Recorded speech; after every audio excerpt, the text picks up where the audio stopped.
Hello guys, welcome back.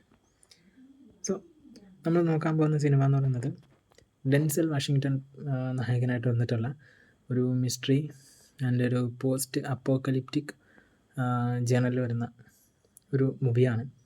The book of എലി എന്നാണ് ഈ ഒരു മൂവിയുടെ പേര്. സോ കാണാൻ പറ്റുന്നുണ്ടോ? ഇതാണ് ആ ഒരു സിനിമ, ദ ബുക്ക് ഓഫ് എലി. എല്ലാവരും കണ്ണാടി വെച്ചൊക്കെയാണ് നടക്കുന്നത്. സോ കണ്ണാണാത്തതുകൊണ്ടാണോ അല്ലേ എന്നുള്ളത് നിങ്ങൾ കണ്ടതിനെ മനസ്സിലാക്കിക്കോളാം. സോ ഇതെന്ന് പറയുന്നത് ഒരു പ്രൊട്ടക്ടറാണ് നമ്മുടെ ഡെൻസൽ വാഷിങ്ടൺ ഈ ഒരു മൂവിയിൽ. അതായത് മച്ചാൻ എന്തിനെയാണ് പ്രൊട്ടക്റ്റ് ചെയ്യുന്നത്? ഇതൊരു പോസ്റ്റ് അപ്പോക്കലിപ്റ്റിക് അമേരിക്കയാണ് നമുക്ക് ഈ ഒരു മൂവിയിൽ കാണിക്കുന്നത്. സോ ഈ ഒരു പോസ്റ്റ് അപ്പോക്കലിപ്റ്റിക് അമേരിക്കയിൽ ഉള്ള ആൾക്കാർ ഒരു സംഭവം അങ്ങനെ സെർച്ച് ചെയ്യാൻ നടക്കുകയാണ്.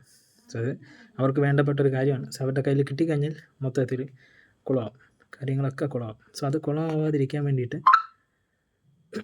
മെസ്സേജ് നമ്മുടെ നായകൻ അതിനെ പ്രൊട്ടക്റ്റ് ചെയ്യണം. സോ പ്രൊട്ടക്റ്റ് ചെയ്യാൻ പറ്റുമോ ഇല്ലേ എന്നൊക്കെ ഉള്ളതാണ് നമുക്ക് ഈ ഒരു ദ ബുക്ക് ഓഫ് എലിയിൽ മൂവിയിൽ പറയുന്നത്. സോ മൂവിയുടെ ഒരു പോസിറ്റീവ് കാര്യങ്ങളിലേക്കൊക്കെ നമ്മൾ കിടക്കുകയാണെങ്കിൽ പെർഫോമൻസ് അറിയാമല്ലോ. ഡെൻസൽ വാഷിങ്ടൻ്റെ കയ്യിലൊരു പടം കിട്ടിക്കഴിഞ്ഞാൽ അപ്പോൾ അത് ആക്ഷൻ ആണെങ്കിലും എന്താണെങ്കിലും മറ്റേ നൈസായിട്ട് സ്മൂത്തായിട്ട് അതിനെ കൊണ്ടുപോകും.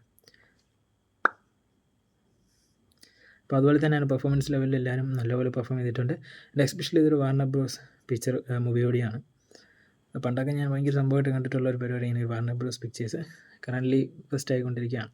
So whatever it is. ഇതിൻ്റെ കാര്യത്തിലേക്ക് നമ്മൾ വരികയാണെങ്കിൽ ടൈം ഉണ്ടെങ്കിൽ ഒരു എബോ ആവറേജ് ലെവലിൽ ഒന്ന് കണ്ട് ആസ്വദിക്കാവുന്ന, എനിക്ക് വന്നിട്ട് എല്ലാ ആൾക്കാരും കണ്ടിട്ടുള്ള അറിയാവുന്ന മൂവിയാണെന്ന് തോന്നുന്നുണ്ട് ദ ബുക്ക് ഓഫ് എലി. ഇതിൻ്റെ ആ ടൈറ്റിൽ എന്ന് പറയുന്നത് some will kill to have it, he will kill to protect it.